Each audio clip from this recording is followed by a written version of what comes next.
Meeting to order. Roll call, please. Kate Thomas, Here. Gabe Doney, Here. Jim Hansen, Present. Amy Plisky, Clay Colomb, Here. Deb Baker, Troy Carr. Here. We have Pastor Randy Brock from Open Bible tonight for the invocation, please. We come to you and we thank you for watching over us, Lord, when we're making decisions in life. I pray over these board members, Lord, as they gather to make some very important decisions about the lives of students, Lord. These children are our greatest gift, and I pray, God, you'd give them wisdom tonight in everything that they do, Lord Jesus. And we ask for your grace, Lord. Let that be sufficient, and we just give you, Lord Jesus, all the praise and all the glory. Because, Lord, we sure wouldn't want to do this alone. So thank you, Father God, for resting upon this meeting in Jesus' name. Amen. Thank you very much. Please join me in the Pledge of Allegiance.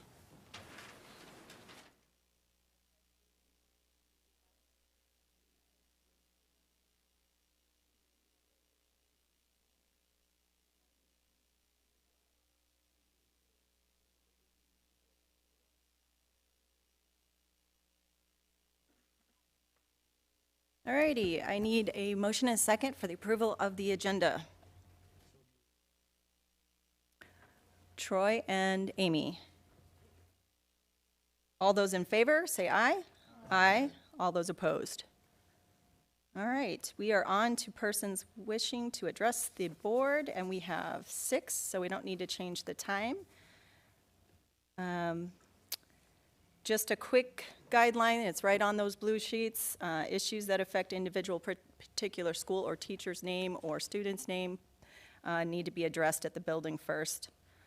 If it's a general issue, that's different. Speakers should focus on your main points, and personal matters or complaints that directly or indirectly identify the employee should not be discussed.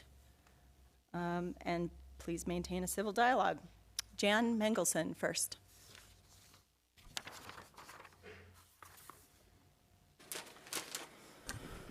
Good evening, Board. My topic tonight is activism. I'm admitting that I have never been to a legislative session, personally, or listened to any hearings, etc. I had never been to a school board meeting until last year. Everything seemed boring and generally seemed to be running okay. Attacks on education, though, has led to my recent involvement. I listened to the hearing on HB 1310, which fortunately was tabled. This had to do with posting curriculum, etc., online and increased teachers' load. There was a question from a legislator to an opponent of the bill. It was, who owns our children? I felt that this was a loaded question, implying that educators think they do. The educator who responded stated that, of course, parents do, but they entrust them to the schools for their formal education. I noted the word trust in that sentence. The question about owning children has continued to bother me. Per the internet, no one owns your children. The concept of owning human beings has been consigned to history. Parenthood is a responsibility to care for, nurture, and teach their children. With that responsibility comes rights to determine how and where they are taught. In closing, I note that when legislative action is happening, the people who are most affected are working and cannot testify or participate. Thank you. Thank you. Next speaker, Michael Birkland.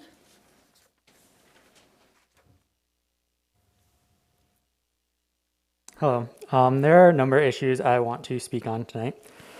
First, I want to talk regarding some of the school transparency claims that were made at the last meeting. I personally spent a few hours at the Rapid City Education Center before our last math curriculum adoption in order to provide time for the public to review our potential materials before we purchased and adopted them. We spent time in our committee crafting a letter that went out to all parents and guardians and I think other members of the community, inviting them to come and check them out.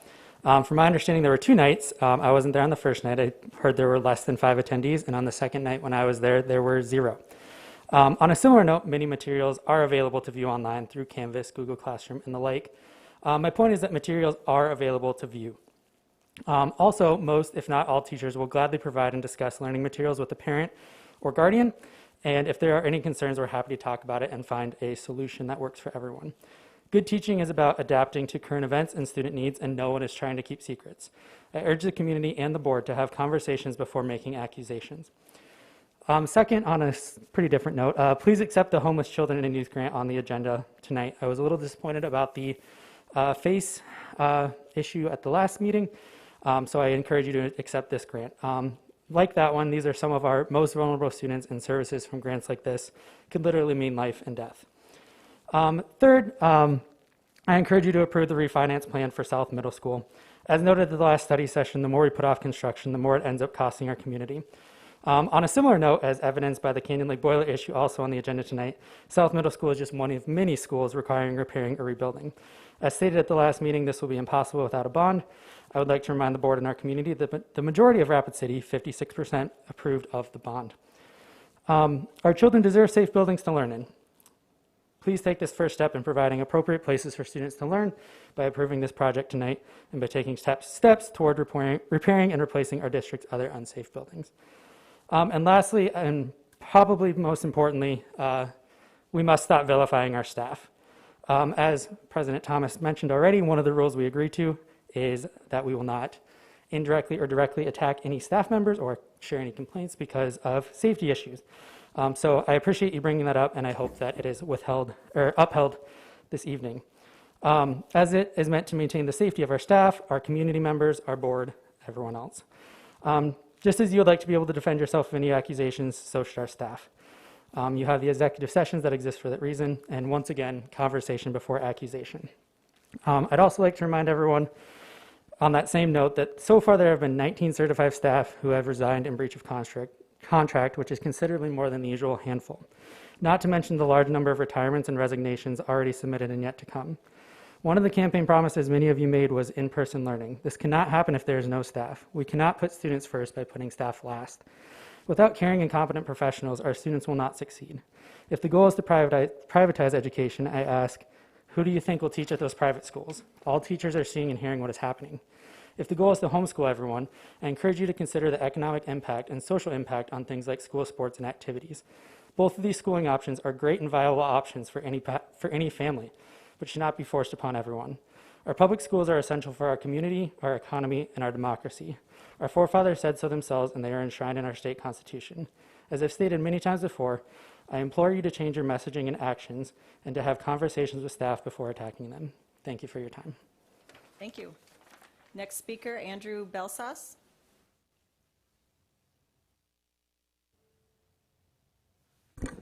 Good evening, I'm Andrew Belsas. I'm currently in my 9th year as a teacher at Central High School. I first want to open up and say after last board meeting, certain commenters were commended for their bravery for speaking out. And I felt that when you commend certain speakers and not others, it's saying your message is more important than the others. So I want to make sure to commend the young student from Rapid City High School who advocated for themselves and accessible bathrooms for gender nonconforming students. Secondly, my main point is we need to stop the messaging against staff in this district. Right now, words like Marxism, indoctrination, leftist ideals are being weaponized against educators. Yet, there's no proof or data to support that this is happening in Rapid City area schools. Instead, it's simply hearsay, and it's a slander against our education. If these things are honestly happening, then I would expect this board to launch a transparent investigation and publish results showing where this is happening. If these parents have accusations against schools or certain buildings, as demonstrated in the guidelines, those need to be taken up at the schools or using Code KL for public complaints. I'm tired of waking up every morning and saying, who's going to accuse me of indoctrinating my students today? Oh, what is my band class going to do to push the Marxist agenda? All right, talk about a motivating thing for teachers who are giving their all to this career. We currently have 125 openings, and building off what Michael just said, we know we have a lot of resignations and retirements coming up. What is our plan to fill these positions? How are we presenting this district as the best that it is? Are we saying, do you want to come and work in a building that's failing? Do you want to work in a building that may not have heat tomorrow? Would you like to teach in a classroom that doesn't have enough parapros to support you? Do you want to come work for a district where we're not going to fund our students who are English language learners? Do you want to come work at a district where our Title I schools aren't getting all the resources they could? Who's going to apply for that?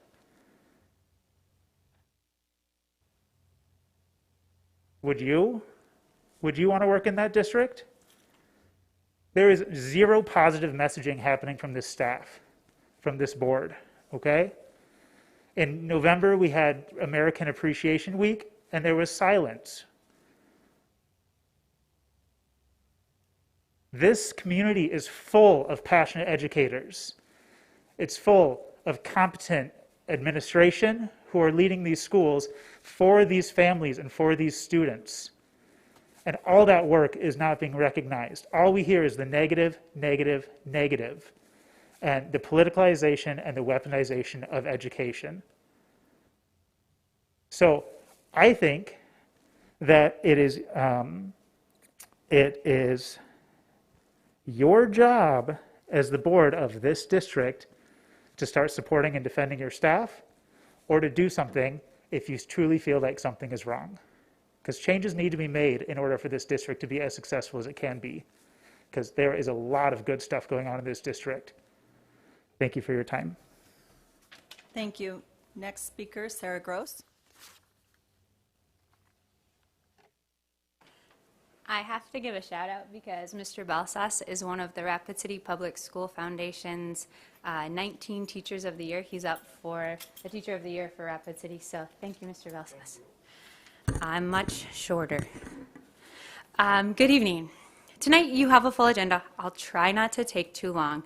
The last few weeks, maybe it's months, maybe it's years, I don't know, but I have become irate. Perhaps I don't come across as angry or filled with malice, but I am irate. I'm simmering many days, and I'm going to give you my top 9 reasons. First, I can't go to the legislature. I can't go testify because my work, I'm at school, and so I can listen in later on, but I cannot go. That makes me angry. I also can't serve because of my job, or they need some weird leave of absence, and that makes it tricky for me to advocate for issues that I believe in. Number 7, last week when we did hear some public comments against a librarian, I spoke to you all, and someone the next day said, well, if that's really happening, and I just can't see that our educators are pushing an agenda. We are valuing all experiences, and we will showcase from a different point of view, and that opens you up to have that conversation with your child, but you also can be on that Google Classroom and on Canvas. When I taught math last year, I'd have quite a handful of parents who were monitoring their children's Canvas online. It's an easy add-in to the course, and you can get the whole course material. Number 6, it echoes what some of the other themes are, but as professionals, I'm kind of irate at how the board treated our medical professionals earlier in the year, moving that public comment to the end, and how teachers as professionals, I've gone to school, oh gosh, I just got done. And so I just value the education that we provide and the expertise that each of us have in our own fields. And I think that other people should value that more publicly also. Number 5, getting down to the top 5, the world. I think I'm tired of masks in the pandemic. I'm tired of being socially awkward about whether I should wear a mask or not. But I'm really angry at the inflation and the price to build a new school. I'm also really sad, and that's going to come up later today, about South Middle School and the additional costs that it's going to be. Number 4, I'm angry at my pay. The low pay in South Dakota, it's not that I go to work for the money, because I don't. I really don't. I really like my job. I like to talk to kids, and I'm good at talking to kids and being kind and getting down to their level. I'm really lucky. My partner and I are okay. But the low page in RCAS means that other teachers, my friends and my colleagues, are choosing to leave. They're not staying in the district. They are leaving as competent experts who choose to pursue other careers or locations to teach. Or it's not worth the stress to come to work, and so they're staying home with their own kids. As I look at the list of retirees and think about those 30-year careers, I don't think there's going to be as many teachers that span that term. Number 3, the short-sightedness. I'm very frustrated with the short-sightedness of some of our community members. It is the South Dakota State Constitution that guarantees that free and public education. One very vocal community member attends your meetings regularly. She's not an advocate for public schools. Recently, she posted that homeschooling was the way of the past and it's now the way of the future. Organize, do not let this government raise your children. This community member is not for public schools. We here in this room are for our public schools. I'm not opposed to homeschooling done by dedicated parents at all. I don't want to be misrepresented. But I have a dear friend. I see what happens when a committed parent and a committed child work together, and they thrive. Yet not everyone has the skill or desire necessary, and we take all of those babies that don't have parents that can commit to their education, all of their needs. We're dealing with a lot of things we don't want to at school, social and emotional. I'm irate that this person who testified this week at the state legislature does not consider all of the students who attend school within our walls. Number 2, it's going to cost even more for our schools. I'm irate at this short-sightedness of the idea that public schools are failing. We are not failing. We are working every day. If you do not trust and believe in the public schools, you're going to enter homeschool or private school. This then means that you have to pay taxes as well as your private school tuition. And so instead of knocking us down, we have to bring us up where people want to and are proud to send their children to the public schools in Rapid City. That's time. Oh man, you missed my number 1. I'll be back next week. Thank you. Next speaker, Rion Rupert.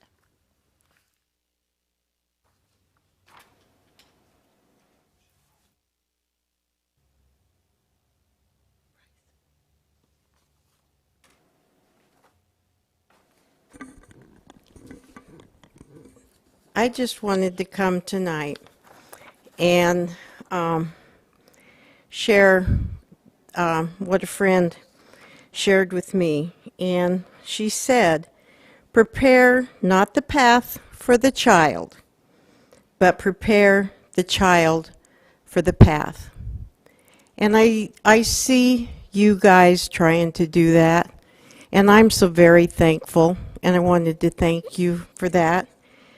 I'm seeing and hearing a lot of frustrated young parents who want a good education for their children. There are frustrated and tired teachers who just want to teach. The last couple of years have totally torn down relationships between teachers and students, parents and teachers, students and students. And I'm hoping that it is a time to repair and heal and start to put those things back together. And you know, guys, I've heard you several times, but I don't hear any positives toward the board. I would encourage that too. Okay, I started teaching in 1971. I am a supporter of public schools and am all for public schools. I've got grandchildren in our public schools. But there's so many people that are tired and frustrated. The technology that keeps failing, the breakdown, excuse me, in relationships between the teachers and our students, the frustrated students that come home because they submit things and it comes across as blank. I just wanted to thank you guys for coming on and being on the front lines for those of us that are frustrated with some of the technological things that are happening within the district. And I am one of those that is frustrated with some of the stuff that's taught in our schools. I struggled with Inclusion Week last year, and I asked questions and I got ignored. So, yeah, we're out here, but we have reasons too. So thank you, board, and I do thank teachers. Okay? I've been on both sides, and I'm just hoping and praying for reconciliation between the teachers and the board, and for everybody to come together and work for the best of our kiddos. Thank you. And Dr. Eldon Rice. Good evening, board. I'm kind of a mess. I came over from stump grinding with a chainsaw, so I'm a little messy. Sorry. Tonight, I want to remind you that I've asked about data about how well the young men are doing in the district. I told you that it's 2 to 1 when you look at the people graduating with honors in high school. I've had reports as high as 10 to 1. Why are the boys in our district not achieving at the same level as the females? I'd like to know that. That's my hypothesis. I had a teacher in the district tell me, math teacher, that 14 girls got the award for math and no boys. So it would seem like we have an emergency. The public knows, they can see it. The board obviously is dedicated to providing an education. Why aren't the young men in our district achieving at the same level as the women are? I'd like to see the numbers. I can't seem to get them. So the second thing I'd like to talk about is this agenda thing. I wasn't going to talk about this, but I heard some things. So I came to you a couple years ago. My daughter had her science book, and I showed you the section about global warming. It was very one-sided. And this is why those of us on the right, for instance, feel that there's an agenda on the left. I offered to have an expert come and talk in the school about global warming. He was doing a tour. He was a scientist. His name was Ed Berry. You can look him up. He's a credentialed scientist, and he doesn't think the data is correct about global warming. So that's just an example. When I was young in school, they taught, I sat by a poster and said, by the year 2000, I'm old, so no one's going to be able to breathe in Los Angeles because of the air pollution. I thought, oh my gosh, I'll be dead by then. 2000, I'll be old and dead. You know, they're scaring kids to make them activists, in my opinion. They said Lake Erie was polluted. It'd be dead for 1,000 years to any fish. I went to dental school at Case. I fished in Lake Erie in 1985. It was fine. So there's a lot of misinformation going on, particularly for instance in the environmental realm, to get kids to become activists. That's what I see. So if I would like you to dig out that science book and take a look. Where are both sides being presented? We were all told we're going to run out of oil. Remember that peak oil? Hubble wrote that book, Peak Oil. We all had to drive 55. That was never true. And those of us who knew anything about science knew that you could make it out of coal, and the Germans did it in the 40s. But we all drove 55 because we're going to run out of oil. So we get lied to a lot about environmental issues so that we can, whatever they want to do. There's agendas there. So this is why we think. If I got a minute, I'll talk about the bond. I don't know what it costs to build the schools. I see that there's problems, you know. When I looked at part of the I don't know what it, I tried to ask people that knew. I was against the bond. I pay tax here. I'm not a citizen. I pay taxes. You deflated the number of students here. We could see it. These are the number of students we're going to have. This is the real number. You're always overestimating the number of students. So I thought, you know what? My wallet closed when I started to see what I feel is people not telling the truth. Now, I think you need some money. I don't know how much it is. What do I know? I'm not in the business. So let's start by telling the truth and answer our questions and say, why are these numbers higher than they really are? Why are you forecasting higher numbers in the district than they really are? Because that's what really upset us, is like, well, this is not true. So if you want to have that conversation, let's do it, but let's start by telling the truth and explaining the questions that we had about it. Thank you. Thank you. That is the end of the speakers. We are on to sharing the success on School Board Recognition Week. Mike's on. Oh, no, it's on. Oh, speak closer. Yes, thank you. Dr. Simon asked me to read tonight, sharing the success on her behalf. Next week, February 21st through 25th, is South Dakota School Board Recognition Week. It is set aside to show appreciation for our public school board members for their service to the students, staff, and community. We at Rapid City Area Schools would like to thank the board for your hard work in our community and for your dedication to improving the lives of students and staff through education. I have here the certificate sent to us by the Associated School Boards of South Dakota that recognizes the board collectively. And I can give it to you, President Thomas. Yes, please.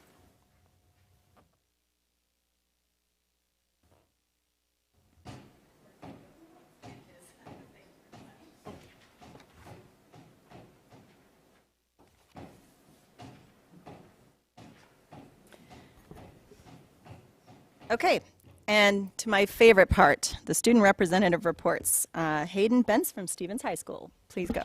Well, gosh, I hope I don't disappoint now. All right. Huh. I doubt it. Good evening, ladies and gentlemen. Once again, my name is Hayden Bentz. I'm the student representative to the Board of Education from Stevens High School. Stevens has the privilege of welcoming Star Chief Eagle to our school this week, where yesterday and today she gave a powwow presentation and hoop dance performance in the gymnasium, inviting students to actively participate in the event. Tomorrow and Thursday, she will be giving a presentation in world history classes about Native American culture, history, and common misunderstandings. On behalf of Principal Hafner and the entire student body at Stevens, a big thank you to Star Chief Eagle for paying us a visit. Tomorrow, members of the Stevens Band, Orchestra, and Choir will perform at the Monument and Central High School for the Region 8 Solo and Ensemble Contest.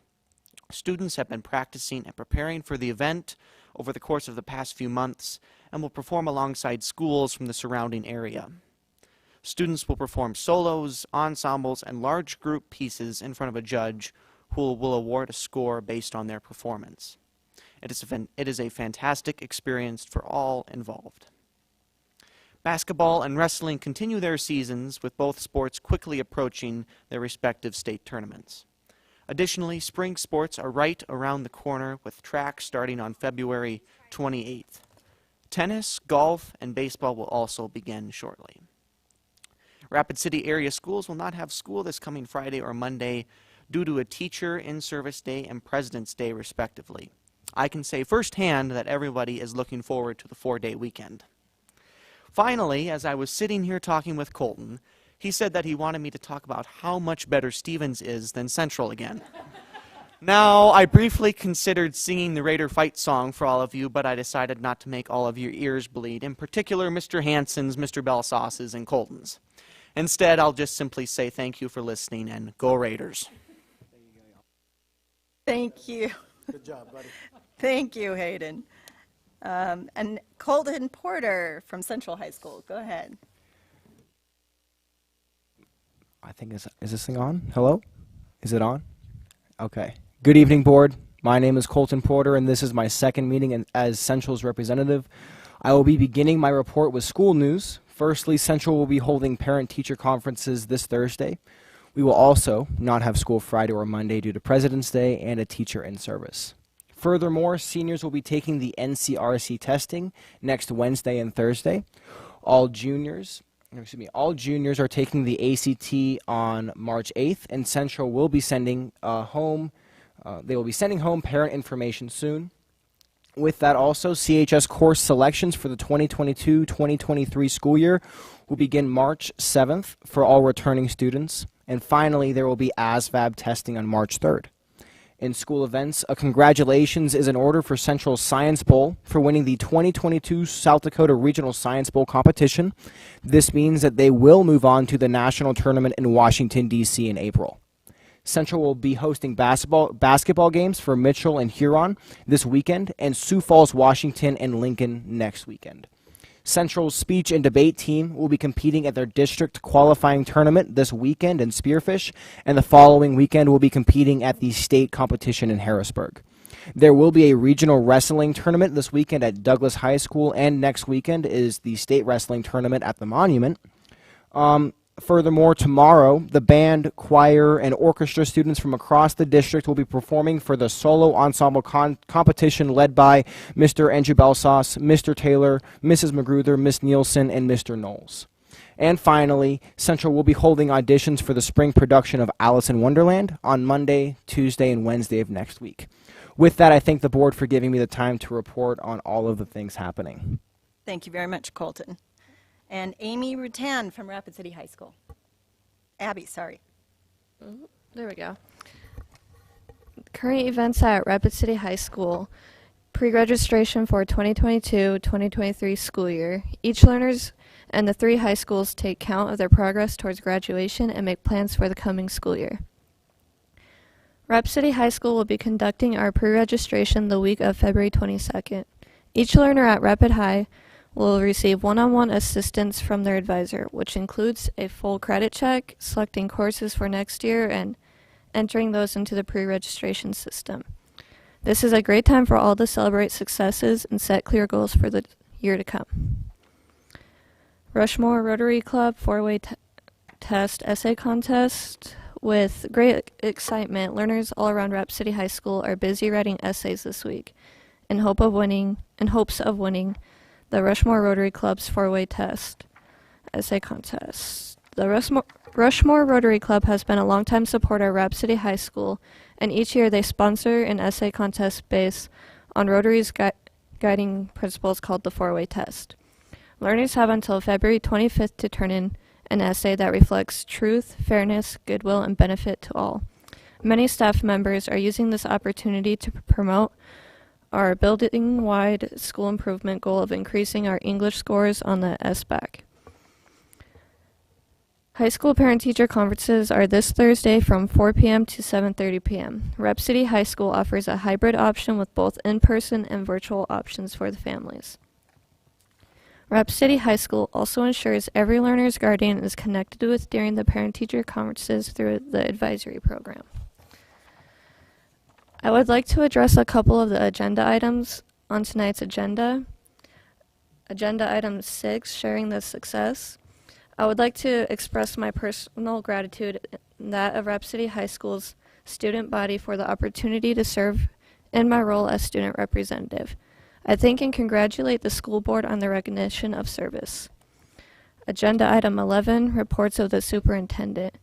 I would like to personally welcome Rapid City High School's principal, Mrs. Roberts, and I look forward to hearing the report on virtual school updates.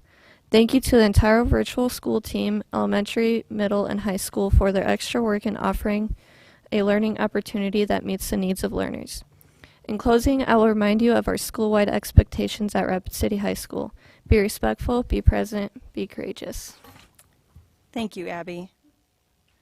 All right, conflicts of interest. We have had no waivers being turned in, so we will move on to the approval of the consent agenda. Number 9, we do need to pull X just for a correction on a date. Are there any others that anybody wants pulled? Nope. Okay, so thank you. Amy seconded.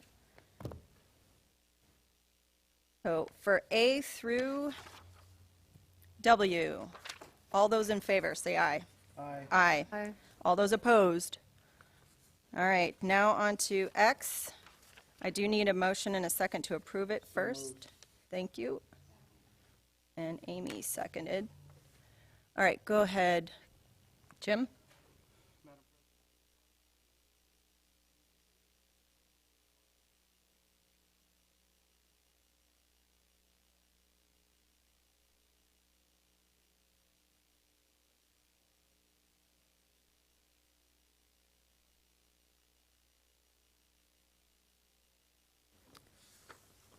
Does anybody have any questions on that? It just needs to reflect the attachment that's there. Okay. All right. We have a motion and a second. So all those in favor say aye. Aye. All those opposed? All right. On to number 10. First reading of BBG school attorney changing the time that we advertise from 5 years to 3 years. And the other change is to say that it would be done within I can't remember the reading or the writing itself, but within the 6 months before the end of the annual meeting, right? End of the school year is what it says. Okay. All right, I need a motion and a second. Make a motion. Deb? Second. Clay? Any discussion on it?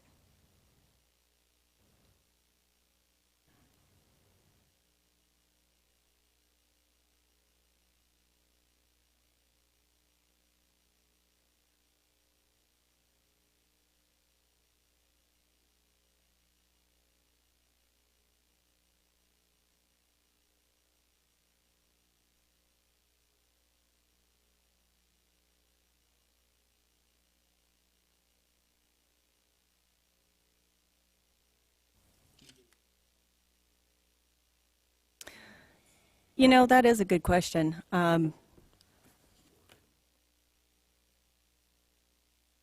you take that, Clay? Yeah.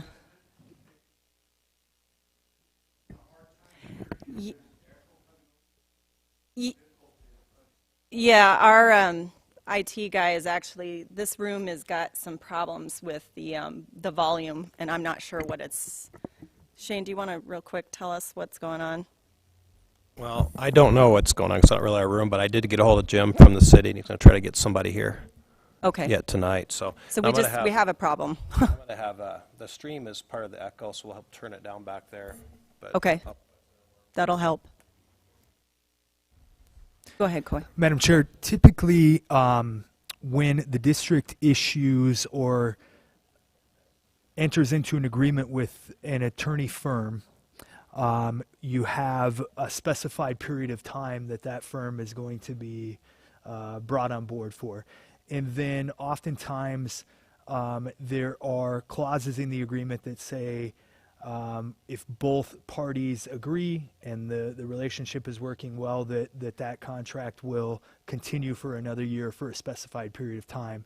So I believe that the verbiage in terms of will be appointed or reappointed is just specifying that that relationship will continue with that particular firm.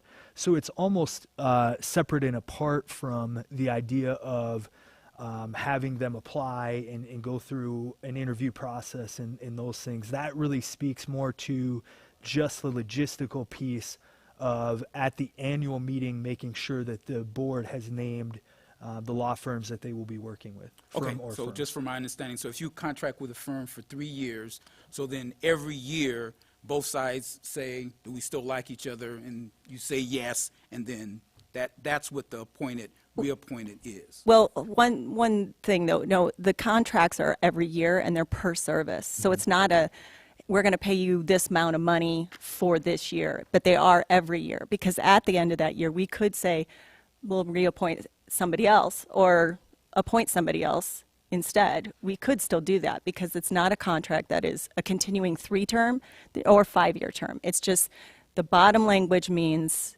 to change the advertisement for interviews from every 5 years to 3.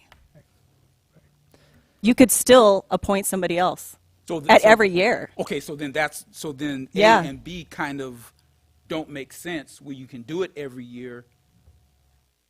Why are we needing to say we're going to do it every 5 or 3 years? That's for advertisement of other firms. Certainly, I mean, a board could just appoint some other firm without any interviews.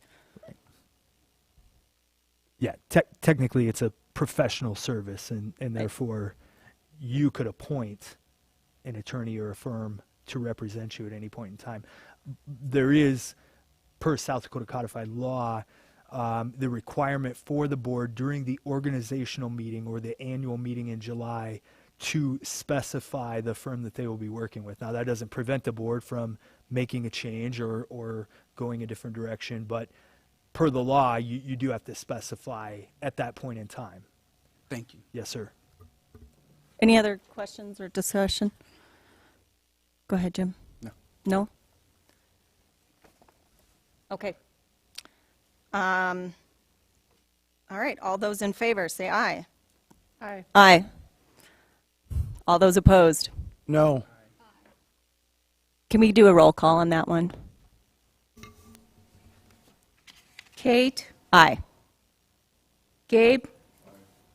Jim? No. Amy? No. Clay? Yes. Deb? Yes. Troy? No. I have 4 yes, 4 yes, 3 no. Motion passes. Okay. On to the report of the superintendent, and she is out of town right now, but we have an information item that Val looks like she's going to be speaking on. Go ahead. No? Oh, sorry. I'm sorry. Go ahead, Angel. Okay, so what we are seeking is, and if you recall, back in September, I did a study session and we talked about looking for other funding sources for Lakota language. And some of the opportunities are limited to students that are on reservation schools or students that attend Bureau of Indian Education schools. So some of the statistics with that are there are 644,000 Native American students across the United States. 53% of those students are in BIE schools, while 72% of them are in public schools. So this opportunity for the Living Languages Grant Program is specifically for students that are not in tribal schools or in bureau schools. So it's a good opportunity to supplement the funding that we already have allocated to Lakota language efforts in the school district. Specifically, we have to make sure that we're following a couple of protocols beyond what normal collaborations require. So with the Indian Parent Committee of the Rapid City Area School District, as you know, we have 3,911 students in Rapid City area schools representing 62 different tribal nations. And so with that significant amount of the population, 30%, we are required to make sure that we both engage with both boards. The Indian Parent Committee, Dr. Valeria Big Eagle is here. She is the president of that. And we also have Amy Sazu. And of course with your board. And we also must engage with tribal community leaders or tribal organizations, the tribes in the state of South Dakota. Mostly Cheyenne River Sioux Tribe and the Oglala Sioux Tribe are your significant, and also Rosebud Sioux Tribe are the major population of students in this district. Any questions from the board? Is this something that, as soon as you get the grant, and then when the grant goes away, something that would have to be continued through general funds or somewhere else? There is no matching requirement for this grant, and it's based on year-to-year allocations. The former presidential administration had, I think we talked about this during that study session, there was about $5 million allocated for native language revitalization efforts, and this is part of that funding. Okay. Gabe, go ahead. Can you send us a bulleted task list of what the money will be used for in regards to? Absolutely. Okay, thank you. Any other questions? Okay, go ahead. Yeah, sorry, I guess I didn't catch this before reviewing the agenda. It's on the agenda as just as an information item, but on the memo, it's asking for our approval. It's an informational item before it does, it's going to come? go on later. Yeah. Okay, thank you. All right, no other discussion. Thank you very much. And now, Val, virtual school, please. Is my mic good? I don't think any of them really are, just. Let's try it. Now? No. It's on and off. Oh, they're teasing me, aren't they? I think I'm being harassed. Good evening, Board. President Thomas, thanks for having me visit with you about our virtual school pilot. For board members that are newer to our school board that weren't in on the planning stages of this project, we had virtual options last year that were crisis mode, and they were a response to COVID, and we offered quite a few seats for virtual learning. I don't want to go through that kind of implementation again. So we thought we would, take advantage of the situation now and be a little more thoughtful, start small and see if this is something that we could scale up and continue to offer as a legitimate opportunity on the long term for our Rapid City students and families. So we did start small scale. I have 2 principals here to visit with you as well tonight, and we will try to briefly go through the elementary, the middle, and the high school programming because they all look distinctly different.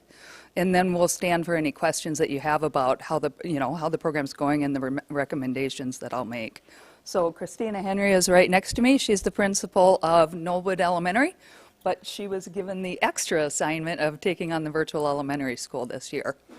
I'm returning to my middle school roots. I'm working with the virtual middle school, and Jennifer Roberts is our Rapid City High School principal, and her staff are actually covering the virtual students at the high school level. So they each have their own expertise to share, and Christina, being elementary, will get to go first. Thank you.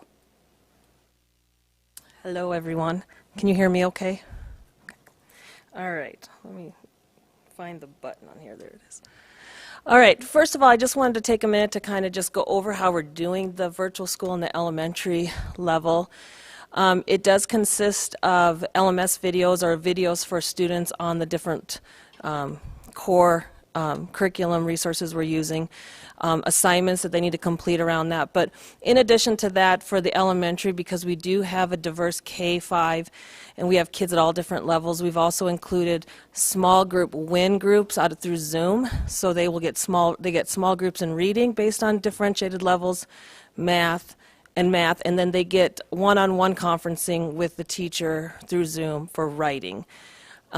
We also have, every morning, they have what they call a Brain Smart Start, so they start out every morning on a Zoom with their teacher, and they do relationship building stuff too.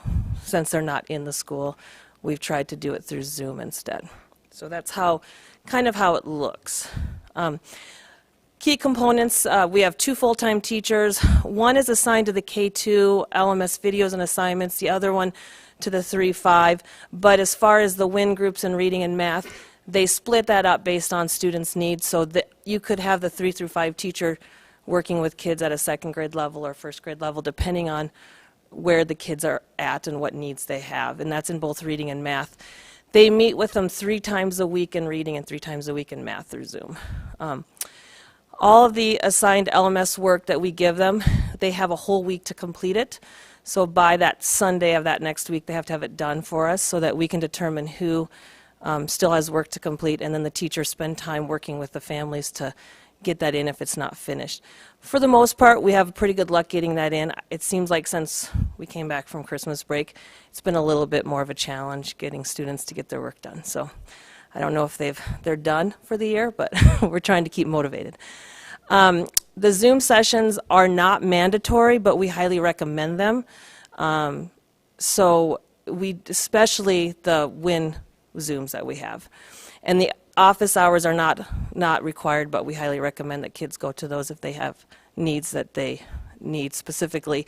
The teacher will set up an appointment with them specifically and work with them individually if they need to.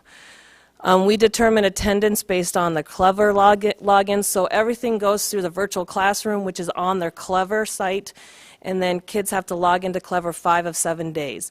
So essentially, if they don't log in on a Monday, but they log in and do work on a Saturday, we count that as one of their days. So 5 of the 7 days that they need to log in. And then they have to access the LMS through the virtual classroom. So when they go to their teacher's virtual classroom, which that is a picture of one of the virtual classrooms, that's Miss Nelson's, they then will go into Monday, Tuesday, Wednesday, Thursday, Friday, whatever, and then from there they will access all their assignments and their videos. And also their Zoom links, too. So. In grades K2, we do Seesaw, and then in grades 3 through 5, we use the Google Classroom. The nice thing about Seesaw in the younger grades is they can actually record themselves answering questions and doing assignments, whereas Google Classroom only allows for that if you have additional things on there to help with that. So we do track their Zoom attendance. While Zoom attendance isn't mandated, we track it because we want to see if we see better growth in students' work when they do attend the Zoom sessions versus when they don't. We keep track of their work completion, their Clever logins, which is their attendance. And that's all done on a form we have through Google, and the teachers have to put in that daily. So Monday through Friday, they put information on that for me. And then I have my secretary go in and call them. If we notice that it's Friday and they haven't logged into Clever at least 2 days, we will call them and say, hey, are you planning on logging in? Because right now we're going to have to count you absent for 2 days if you don't go in on Saturday and Sunday and do some work. So my secretary makes those calls for me. Oh, and I wanted to point out, we started with 32 kids and now we're at 20. So we have lost kids whose parents have decided to put them back in on campus too. So this is kind of how we've been determining win data for reading and math. And then the communication log, we keep track of all the communication with the teachers have with the parents and students outside of the normal Zoom sessions. But this is like an example of the PSI, which is the phonics screener we do on campus. We also do those with our students off campus, and we keep track of growth, and that's how we determine their win groups in reading. If they meet all of the phonics interventions, then they go into a fluency group or a comprehension group. And so you can see this is we do data cycles on it just like the rest of my staff that are on campus. We've had 3 data cycles in phonics. You can see where students are at right now. Growth at least 1 level. They've moved at least 2 levels or more. There was no growth, but they made progress within the level because some of the skills that they do are very large, and it sometimes will take more than 1 cycle. A cycle is 4 weeks to 4 to 6 weeks. So it'll take more than 1 cycle sometimes to move them through. So, and then you can see by the end of cycle 3, 11 of our 20 students were already at grade level and were in a fluency group. So, and then math, we have the same thing for math. And I will tell you what we've noticed about the kids who are not making growth. It's those kids who are not attending our WIN groups through Zoom. So that just goes to show how important it is that you do have somebody actually instructing them and giving students explicit instruction outside of the videos and the LMS assignments. Because the kids who are not making as much growth are not attending the Zoom sessions. And then 2 of our students who are on an IEP are making growth, but it's very, very slow. So future considerations, depending on where we decide to go with this for future, it's really hard to service our students on IEP. We have 1 student, he gets close to 15 case hours on his IEP, and it's really hard to service him. So that's something to consider. How do we make that more efficient? Because right now it's one of my Knollwood SPED teachers who's doing that, and they are already very busy as it is. So you add that onto it. The teacher, they're struggling a little bit being on the computer all day. So while they have done a wonderful job, and I couldn't ask for 2 better teachers, it has been hard for them to be on the computer all day. Even though they're working on relationships, they're still struggling with that. And if we were to continue, we would want to mandate Zooms, especially in the elementary, so that we can see growth consistently for all students. And then, you know, while it's beneficial for some students who need a less rigid schedule, there are some students who are on it who have come off of it because they do need a more, this is what we're doing first, this is what we're doing next, and they really need more structure than what always happens when you're working from home. And then for the younger kids, it would be beneficial if we had some on-campus time too. So teacher could really work hands-on with them. So that is what I got. Thank you. You're welcome. So just a reminder for our middle school, we really could not staff a middle school program that offered at least 6 hours of instruction in the core content areas using existing staff. We would have been looking at hiring at least 6 new teachers to cover sections of math, English, science, social studies, health, etc. So we looked at what is available to us, and one of the opportunities available is Black Hills Online Learning Community. They are an approved provider for the South Dakota virtual school system. And other districts do partner with this organization, who's parented by the TIE office. And it's a great opportunity. It is tuition-based. So for the sake of this pilot, we only opened up 30 seats for middle schoolers, and there was a tuition cost that we were using ESSER funds to pay, the $350 a month for each student to attend. The agreement with the parent is that they would get weekly updates, and my office sends those out. I've had phone calls. We've done everything we can to keep those families engaged. We've provided the computers, been available to answer any questions. If it's specific to the curriculum of their program, they actually have a contact out at the Thai office that they work with, Connie Godfrey. So the families have access to support. There are teachers to Zoom with, but it's a lot of independent work time with recorded videos and things like that. So just as Christina was saying, those live interaction points are pretty important, and I think you'll see that in what we're looking at. So we only accepted 30 students. The enrollment that we did this year at the middle school was, again, math, English, science, social studies, and health. The teachers that work at Black Hills Online Learning are all certified South Dakota teachers. They are employed by Technology and Innovation in Education. So they're not Rapid City Area Schools employee. We are paying for the service that they are providing our students. So those weekly progress reports are important and became very important as we closed in on the semester. Students that were not making adequate progress or not having passing grades in 2 or more courses were asked to return to their homeschool campus. And I think I probably should have mentioned that before Christina went. Our elementary students that are in virtual and our middle school students are in virtual come from schools all across our district. So they're not specifically Knollwood kids. They're not specifically North kids in Black Hills Online. It's any middle schooler could have made it into the pilot if they, made the cut. So we started with 30. We've reduced down to 24, and I just got progress reports again today. We're still holding our own. I guess the winter slump hasn't settled in at the middle school as much. Other than those 6 students that needed to return to their buildings, they really were not going to be prepared for the next grade level. It just needed to happen. We did have a couple students move out of state, and currently only 15 students in the second semester.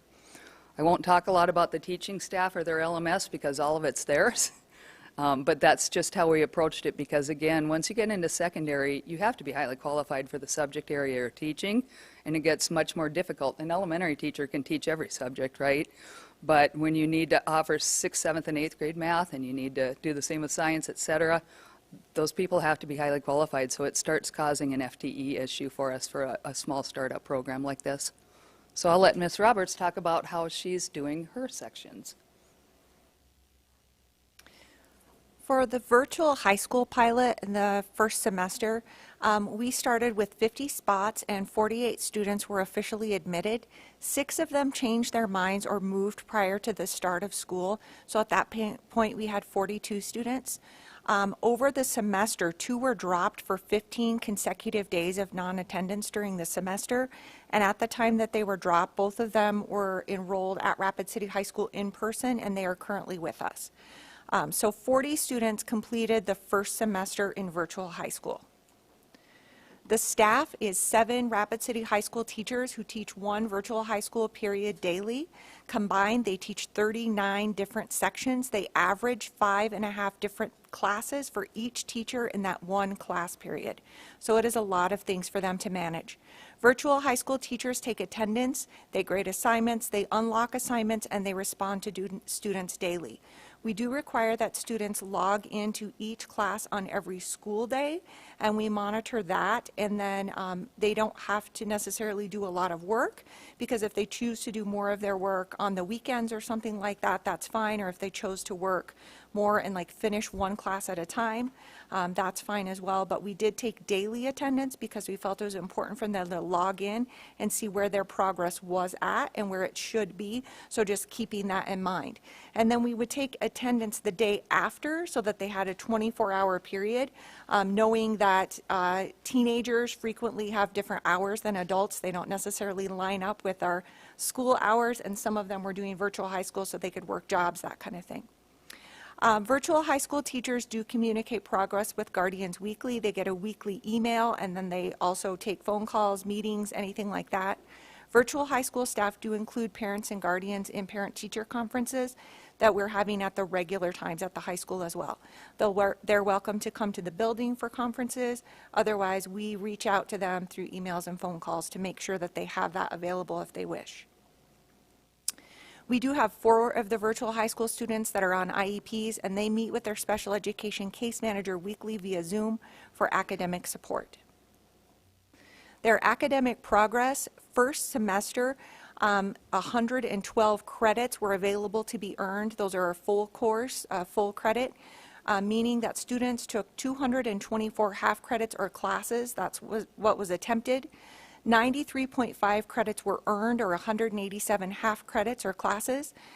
And of the 42 virtual high school pilot students, that's counting in the 2 that were dropped for non-attendance during the semester, they earned an average of 2.2 credits or 4.4 half credits or classes each. RCHS high school schedule allows 3 full credits or 6 half credits per semester. So virtual high school students earned 2.2. In-person students had the opportunity to earn 3, and so it was, you know, comparable, looking at what students didn't earn and what happened that way. 6 students did not make adequate academic progress, and so we returned them to in-building school, and all of them are enrolled at Rapid City High School. 1 of the students did complete everything they needed to graduate. Students are allowed to complete courses that they started but did not finish by the last day of first semester. So say the student either remained virtual high school or is in building, we did save the classes they were working on, and we allow them to go ahead and finish up and complete from wherever that they were at. Those credits will be counted in the semester that they're completed in. So if they didn't finish first semester but they finish it second semester, that's the semester that the credit counts for. Why virtual high school? While online learning isn't for everyone, there are students who are more successful in this format than they were in person. One student's parent travels frequently for work, and virtual high school allows the student to travel with the parent. One student's family owns their own business. Virtual high school allows the student to learn the family business and to help when one of the parents had surgery. In second semester, we have 34 students that are currently enrolled in virtual high school. Recommendations for SLT, that's Valerie's section.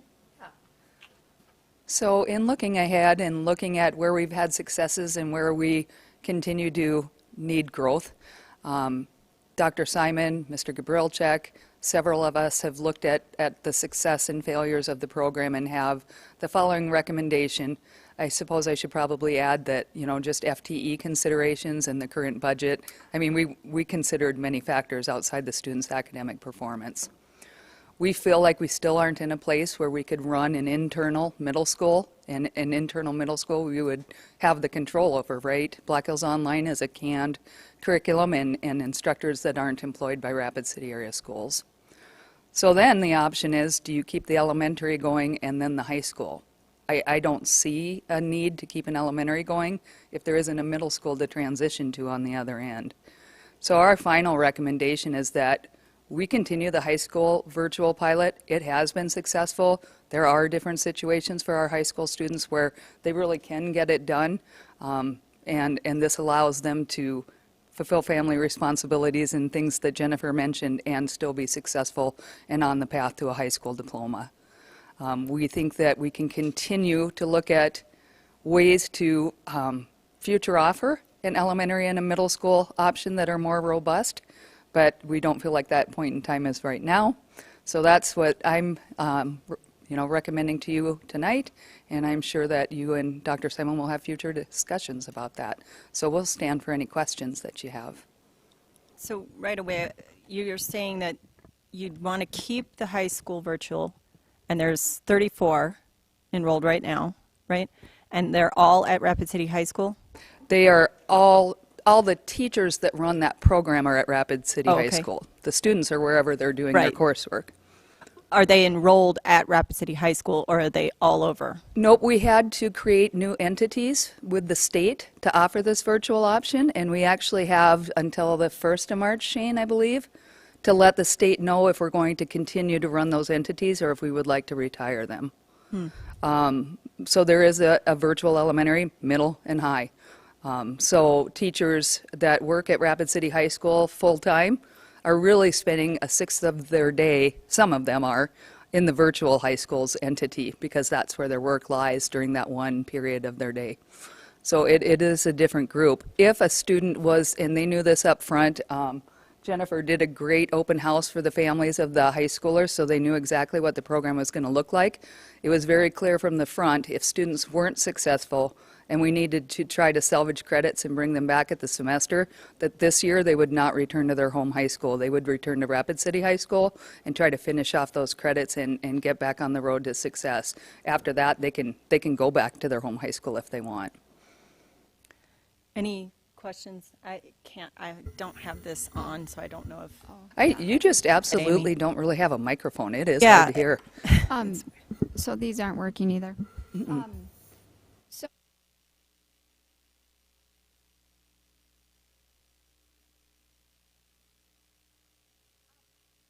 Actually get a diploma from Rapid City High School because they have all Rapid City High School teachers.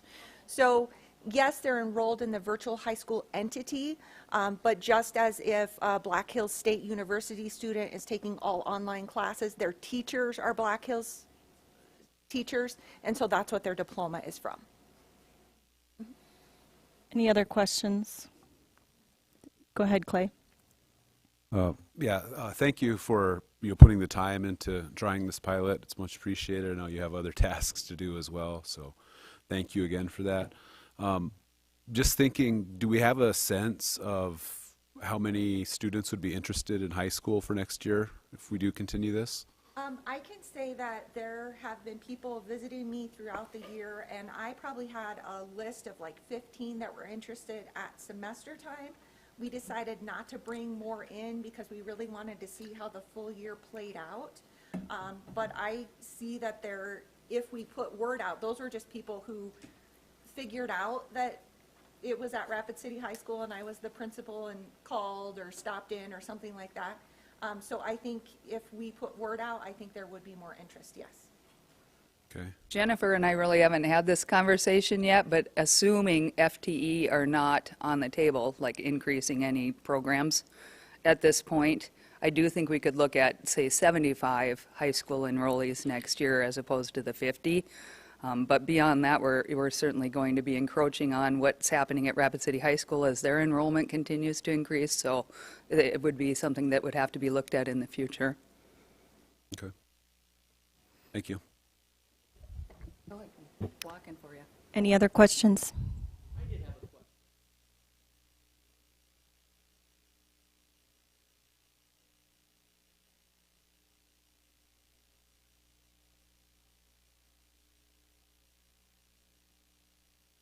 Well, for this year, we looked, because of the previous year having at minimum Fridays be virtual for students, we did look at how they did with that.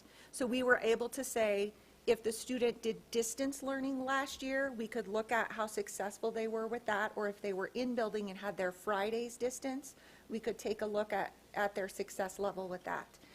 That certainly will change because we don't have that availability this year. We would have to look at student interest, what type of support and interest the family would have, that type of thing, before making a decision. So, yeah. All right. Any other questions, discussion? All right. Thank you, guys. Thank you so much. Thank you. On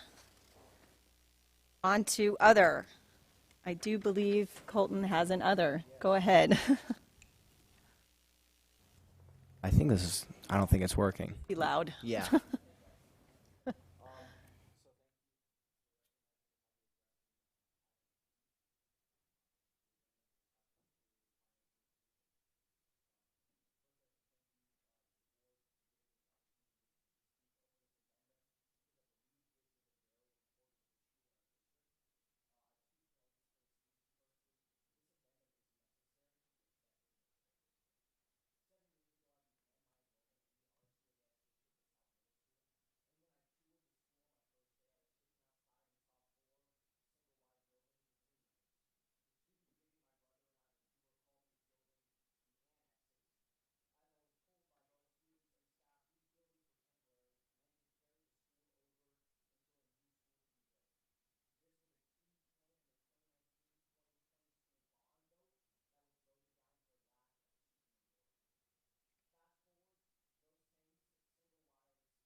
And we did, so you're welcome. All right. Yes, go ahead.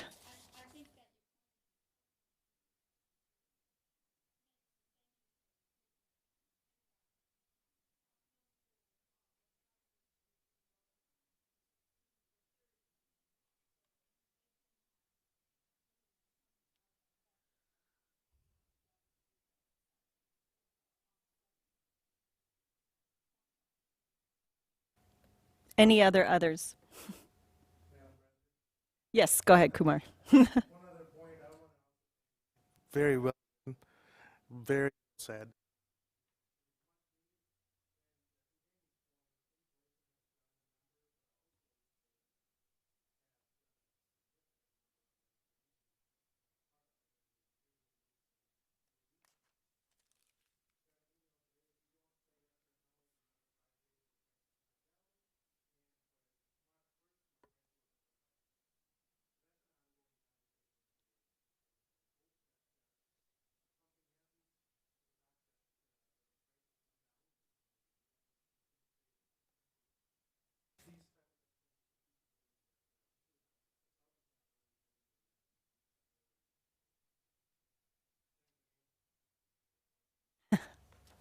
All right, with that, we are going into executive session for SDCL 1-25-2.1, SDCL 1-25-2.3, and SDCL 1-25-2.4.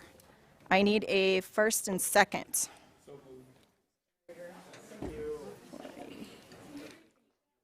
It was Troy and Clay. All those opposed? What's that? Gabe left? Oh, yeah.